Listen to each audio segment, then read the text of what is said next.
അരുണസ്ത്രീയിൽ ദേവേന്ദ്രന്റെ മകനായി പിറന്നവനാണ് ബാലി.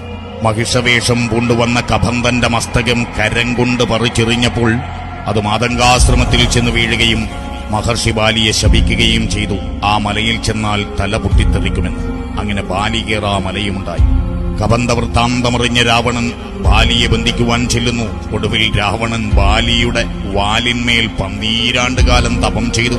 അത്തിപോൽ വിലത്തനെ കവികുലത്തിൽ മത്തനെ പത്തനെ വസിക്കവേണ്ട ശക്തചിത്തമത്തനെ ഉത്തമത്തമോഹമെന്നു ബുദ്ധിയിൽ ഉറച്ചു നീ മാർവിടത്തിൽ മല്ലുകൊണ്ട് കുത്തിയങ്ങ് കീറിയും ചോരയാറുപോലെയങ്ങു മാർവിടേയൊലിക്കയും കൈതളർന്നു മെയ്കുഴഞ്ഞു പോർവറഞ്ഞടുക്കയും തള്ളിയുന്തിയിട്ടു ബാലി സുഗ്രീവന്റെ മാറതിൽ തുള്ളി വീണമർത്തുബാലി കണ്ടു രാമനപ്പഴേ കാണുമേതു ബാലി തണ്ട മാർവിടം വിളർക്കവേ പണവും പിടിച്ചുകൊണ്ടു ബാലി